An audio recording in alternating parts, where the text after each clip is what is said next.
I And as agree. long as you've got good aging reports from the vendors that you're doing business with, the agent report means that when you get your bill of lading and it's signed and everything else and invoices and everything else, and it's submitted for payment to that factoring company, the agent report is going to show how quickly they pay. You always want it to be in that 28 to 30 day column. If it goes from 31 to 60 or 31 to 45, some companies will charge you more for every 15 days. Some will give you a 60-day rate that may be 3% or 2.5%. But at least you're getting that money, and then when they do pay that factoring company, that difference goes into a reserve account. At the end of every 30 days, with some contracts, they'll release that reserve money to you. So for you taking the added percentage of invoicing your clients and everything else, well, at the end of the day, that reserve account is your slush fund for if a vehicle does go down. I understand, and I agree with that. I agree with my cousin even said that he didn't want to put like FedEx or Landstar or any of the household name brands on his vehicles. Mm-hmm. I agree with you. I have my own business name, my own business company. I don't really have to run for a FedEx or a Landstar. Right, Um, right, right. And you know how to get paid. You don't need yes, them. You need a factoring company. You know how to get paid. Get it exactly. and keep it in your own name and run your company proud without those other names on your truck. I'm scolding you. You don't need that white man to make money. I agree. I agree. And Just, but just, let me, just to thank for your money and pay you the next day or two days later. I hear you. And it's all East Coast money. All money comes from New York. No Yes. matter how you look at it. And but this one company, let me tell you what they were doing. Their burn rate. You know what burn rate means, right? No, I don't. Tell me what that is. Burn. Their daily cash flow to what they were paying the merchant cash and advance companies when they got that unconditional rating. Hmm. They went to these merchant cash account companies for advances. So since then, people were like about $1 million a month with the trucking and the title company. Well, he got 400,000 advance from a MCA company. On top of getting the contracts factored, he was able to get 400,000 because he had great bank statements, no NSF, nothing like that. So they gave him 400,000 on one, and then they marked it up to $588,000. Hmm. Then he had to pay $27.50 a day ACH payment 5 days a week, and the model pays itself off in 5 months. Then the MCA companies, they all get their money from Wall Street. So every 5 to 6 months, people call them back up and they do it again. Well, he did multiple companies around the country like this. So his burn rate between the trucking company was 88.28 a day and 81.05. So it came 16,933 a day times 5 comes to around 85,000 bucks weekly, about 300 to some thousand bucks a month. So I stopped all MCAs. So you go into the farm. We're going to do this, we're going to do that. I said, what will all you settle for? So one guy that I spoke to last week, I owed him $105,000. He Hmm. said he takes $50,000. This guy took out $200,000 just before I was supposed to close the first week of January. And he put it off because he was still borrowing money. So the other guy that he owed $288,000 was a loan that he got in December, like around Christmas. He got $200,000. He had already paid him down to $237,000 from the market being $284,000. He said, "Look, I'll give you the judgment. You give me $150, and we're done. Once that's paid, if you want to consolidate the others, let me know, and I'll do it for you." So what he did with some of the other creditors, where they're taking $1,000 a day, $1,700 a day, he consolidated some of his debt so that he had an extra $1,250 daily from $4,000. that when you lump them all together, it was $16,933 a day. So I can put out a flyer once a week at this rate if I can get 50 cents on the dollar. All creditors won't be like that are in that division, but I have to put them at the end. I said, well, I got a better settlement from so-and-so, so I've got to pay them first. You're welcome to get me a better rate, and then I'll pay you the following week. But right now, I've got to put out the ones that are 50 cents on the dollar right now. So that's what these trucking companies do. So if the banks won't give you and I monies like new companies, then they go to these MCAs. So as long as you got good cash flow and no NSF, they'll give you this money like clockwork. And it says right in the contract that you will not go to another company like this. But what do the guys and girls that are in the business? They go to another company. Well, there are more money. My thing is, I don't really want to do a lot of the borrowing because I'm one of the ones that need to consolidate and restructure debt at this point. But one of the reasons why I took the job over at Snyder, and again, that's just one income that I'm trying to establish. The account that I'm on is at $70,000. That's what they guaranteed me to come over to Snyder. That's a $70,000 a year account, but that's not a lot of money. But it's something to work with, okay? Right away, within the next, I'll say probably by the end of March, I'll probably try to have my MC. Well, it's no longer, we're no longer using the MC numbers anymore for the operating authority, but they're using the, what do they call it? My mind is going blank right now because I'm listening to something else in the background. We no longer use the MC number anymore. We use the USDOT numbers. Okay. Yes, they got rid of the MC numbers, just like probably like back here in August or something like that. But and like you said, they're using the USDOT number and the UC, what is it? The UCN or something like that.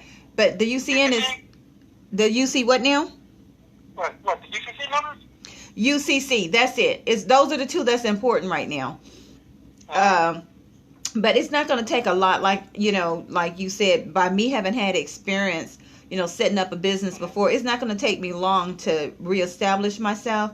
But I like, learning from you about, the different avenues that you can gain money from if you're trying to grow or expand a business.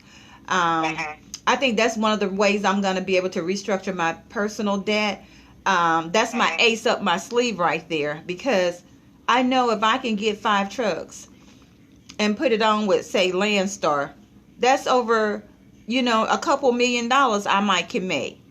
And, of course, too, with the Sprinter van. So I'm looking at small fleet management as my retirement.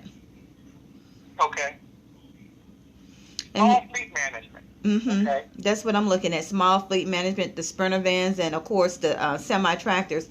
I think I'm gonna keep my hands clear of the straight trucks right now because of what I went through back here.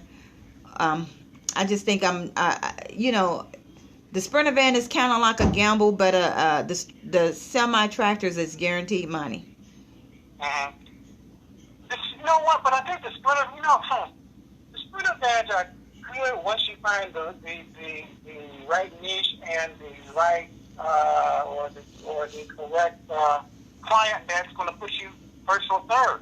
Yes. As the top gun company that they will go to, then you can be kind of assured of payment. I don't know what kind of demand there is in the automotive for Sprinter vans. So I don't know, but I'm a little curious.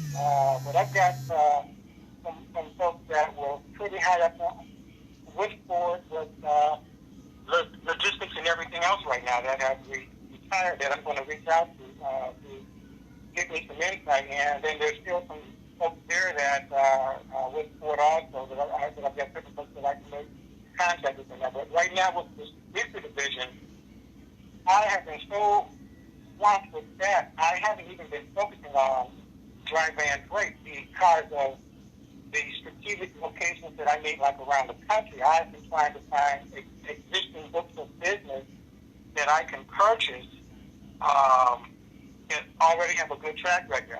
The other one came up in Sioux City, South Dakota. Mm-hmm. Is that right? Sioux City? Yeah, because that's right above Iowa, right? Iowa? Nebraska, yeah. And there's a Smithfield farmland contract there. They're cranking $1.9 million a year. That would be a good fit for me because the company that I have now did $3.3 million with Smithfield farmland last year. But they're down. This company used to have 60 trucks. So right now they've been trading in the old equipment, picking up new Peterbilts and a lot of Volvos that are financed through GE. Mm-hmm. So I'm going to align myself with some folks in Michigan, Chicago area as well, because I can't, with my black face, deal with their finance company in Iowa. You know, that would be a deal killer with drivers. You know? That's when the racism will kick out. And see, we do know it's there in the transportation industry. That's why a lot of times, you know, big time. And that's what I think I had to experience, you know, not only being a black African-American female, you know, it's racism and it's, what's you call, sexism. You know, because you know, a lot of times they don't feel like women should be in the business. Then, you know, when you're black and you're trying to do anything other than get a paycheck, you know, when you're trying to set up a business. Never the other side. Never the other side. But, you know, after 40 years of dealing with black, I said, I got to deal with the whites and the Mexicans. Not personally, but I'm making more money than ever before dealing with whites and Mexicans. I agree with you 100% because not to change the subject, I wouldn't still be in this business. I am keeping it real. I mean, I wore myself out fooling with guys with drinking problems and trying to fix up buildings and different things. You know, I haven't had that problem. And I haven't either. I'm just buying buildings that have a 95% occupancy rate. Mm-hmm. And I'm looking at a $900,000 building, a $5 million building. And there's a $22 million building. Check out this. If you can keep up with the numbers, right? A $22 million building will pay a broker maybe 3 or 4 points on that transaction. That's a very chunky paycheck, right? Right. The financing, they'll pay you 3 to 4%.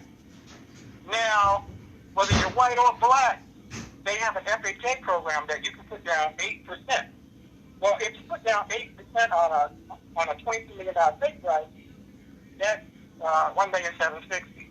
Well, when you add up all of the credit from, if you made part of the commission, which would be my wife, and part of the commission on the financing, well, that takes almost $900,000 to $1 million back in your pocket. So now you only need $760,000. So by the time you do your security deposit credit and proration of rent, your out-of-pocket may only be $400,000 to $700,000 on a $22 million transaction. Well, see, eventually that's my ultimate goal, you know, to get into real estate. But right now, I know I have to go into something that I know is going to make money. I talk with the guy. Trucking is definitely going to make. And it's got a great profit margin if you're in the right niche in terms of that demand. And I really think that they spend advancement super well because you can buy them brand new for what? $38,000 to $42,000 gambler, right? Exactly. See, that's what I'm trying to focus on right now. Like I just explained to you, I'm just getting back out. It took a lot out of me when my business folded back here in October. Actually, it began to fold before then. I went to the people at FedEx and I talked with them. I said, look, I'm up here trying to purchase this vehicle, my first vehicle I'm bringing on with you guys. And all of a sudden, I don't get the freight. Then they started explaining to me it's seasonal. You know, right around Thanksgiving and Christmas, freight slows down. And I'm thinking to myself, that sounds silly because that's when Amazon was booming and they were looking for contractors. Exactly. Amazon was booming. Exactly. And the thing is, you know, I'm thinking, you know, most people, if they're spending money, that's the time they're going to start spending money usually somewhere between September and December, because they're shopping for the holiday seasons. And so I just couldn't buy it. I can't say that it was a racial thing, because I ran into white people that had the same issue. They were leaving FedEx. I've met a lot of white people had to leave FedEx. I just think, I think. We're gonna call John Batty. You know a guy named John Batty, Batty? He had just gotten a brand new truck, and that was somebody in the old truck. He was John Batty, husband white team. I don't know him. Was he white glove over at FedEx? 'Cause I was white glove in T-Val. Yeah, the same thing. Yeah. Because he had just bought a brand new truck. I may know him. $50,000. Yeah. I may know him, but Ray died. I'm not sure if you knew Ray, but Ray died. He was from Lexington, Kentucky, and he was a major player over there at FedEx. He died in